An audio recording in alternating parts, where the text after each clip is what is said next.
All right, Star Wars fans, here we go. We are off and running today, and happy Thanksgiving to everybody south of the border enjoying some turkey and all the other fixings that come with it.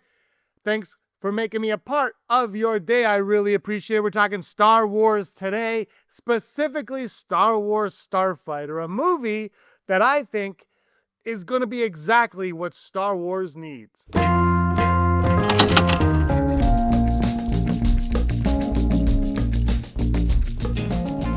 Hello, everyone. Welcome to Digital Charcuterie. My name is James. Thank you so much for stopping by. This is Unleashed.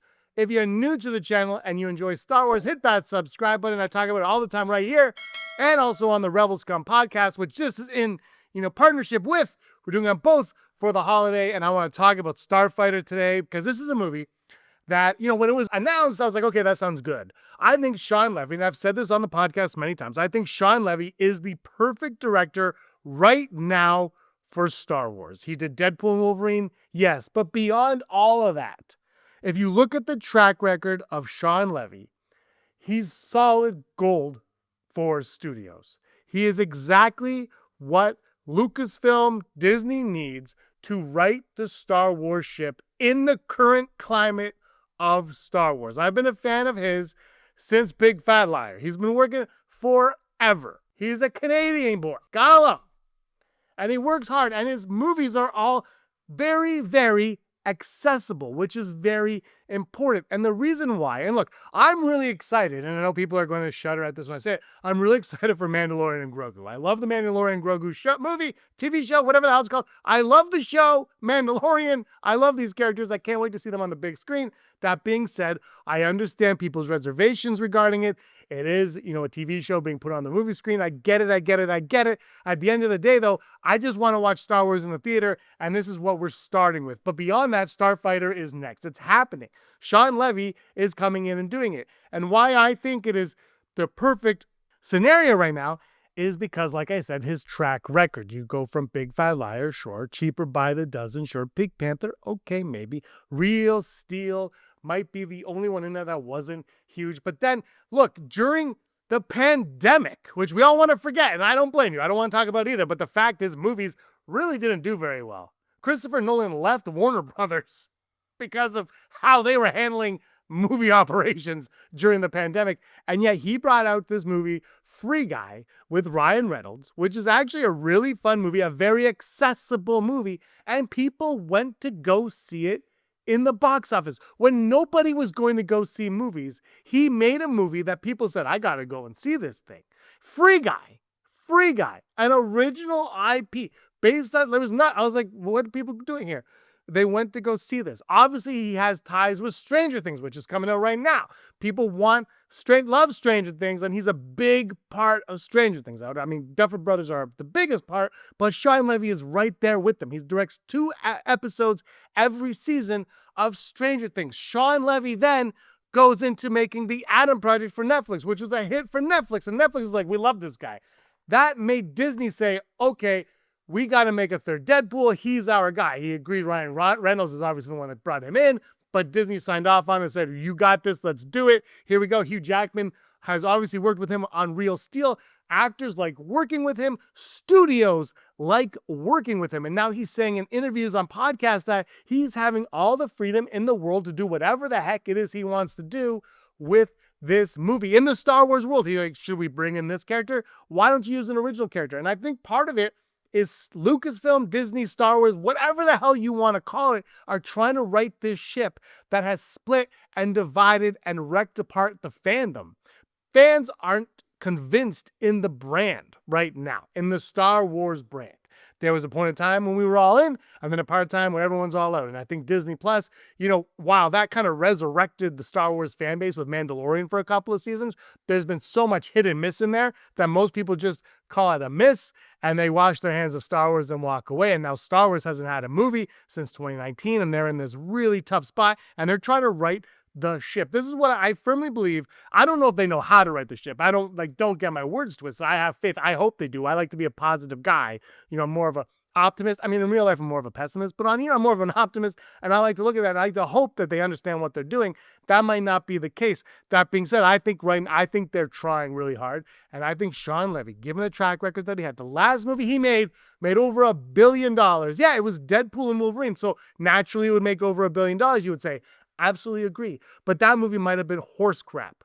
People might not have liked that movie. They might have been like, this is not what I signed up for. But Shawn Levy has an understanding of what audiences want and what they are in the theater for. And what I got to point out, when I brought up Stranger Things, there's an interview of Shawn Levy making the rounds online where he discusses the finale of Stranger Things. And he says, we always talked about how it was going to end. He's like, I talked to the Duffer. He refers to the Duffer Brothers. Like, this is their thing.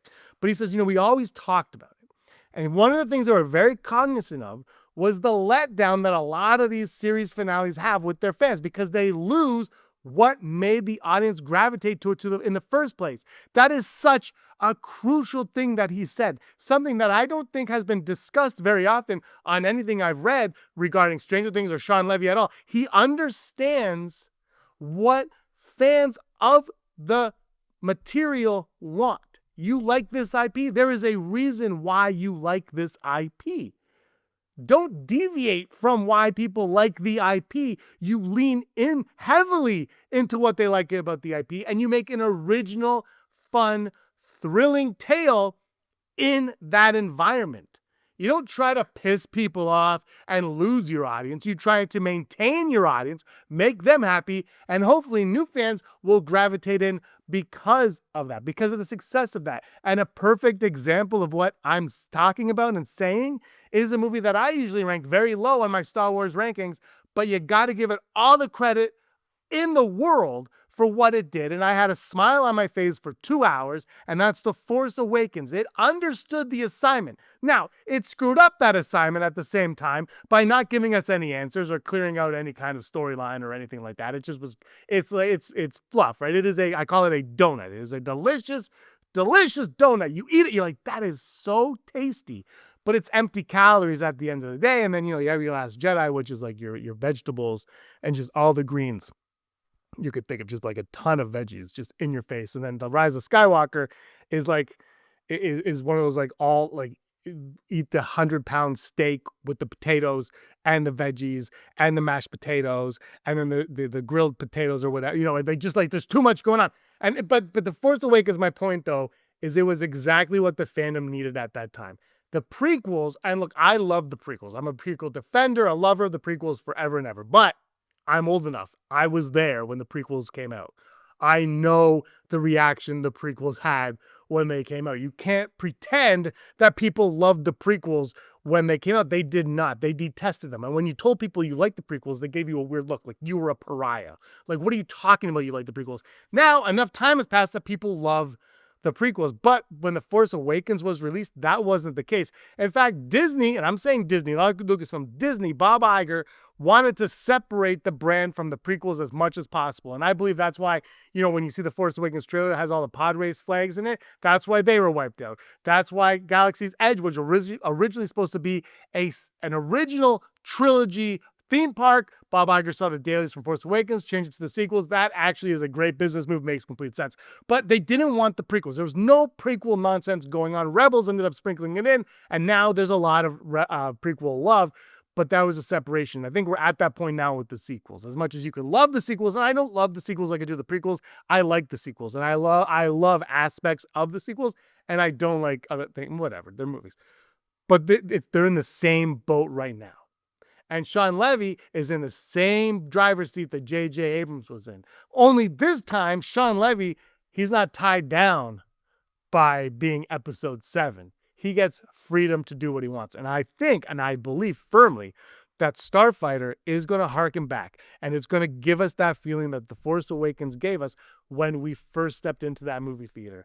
I remember in that theater, someone that I knew was in the same row as me. We didn't go together. And I looked over at him when the movie ended, and he just gave me this thumbs up with this big smile. In the theater, after that movie, you could feel the adrenaline rushing in, and everyone kind of had this like, yes, Star Wars is back. This is why we love Star Wars. And look, I've had problems with that movie since it came out, but you can't deny that it is fun. It felt nostalgic.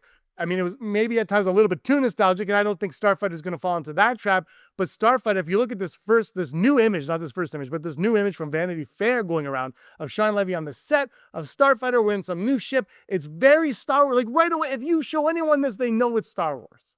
And he's understanding that assignment, and I think the assignment is going to be understood because Shawn Levy is that type of director who understands what the audience wants. What is the audience asking for? What do they demand of this IP? Because he is someone who respects the viewers of the movie he is making. He might make a movie for himself, as most directors do, but he respects what audiences are going in. And that goes right back to what he said about the finale of Stranger Things, how they were very cognizant of the finale of the show, of the series, of why people love Stranger Things and why it was going to end in a satisfactory way. Now, obviously, I haven't seen the finale of Stranger Things. You haven't either. It doesn't come out for another month and a bit. But the point is, on the surface anyway, it sounds like he understands that. And that's why I have a lot of faith in Starfighter. And that's why I believe Starfighter is exactly what Star Wars, the brand, needs right now. Mandalorian Grogu is going to be a great little appetizer. I think it's going to be a great appetizer. But I think Starfighter is going to be the one that people are going to say, Star Wars is back. And if it's terrible, I will erase this video from YouTube. No, I firmly believe that it is going to be exactly what we need. He's been releasing little pictures of him and Ryan Gosling hanging out and whatever. He's having fun. It looks like they're having fun. He's bringing fun back to Star Wars. And should it be more than fun? Absolutely. But the behind-the-scenes nonsense should be fun. We shouldn't see Mark Hamill arguing with the director. We should see Shawn Levy and Ryan Gosling on a boat in the frickin' sunshine when it's snowing outside. But we should see them having fun. It needs to come from a fun place, a fun environment. Star Wars, even though it's more than what I just said, it is fun. That's why you're here watching this video. That's why I'm doing this video, because we got into Star Wars because it was fun. It was engaging. It was accessible. It is what Shawn Levy thrives at. Those are my thoughts. Let me know yours in the comments down below. Thank you so much for watching, everybody. I hope you have a great day. Hit that like button and subscribe. And until next time, may the force of others be with you.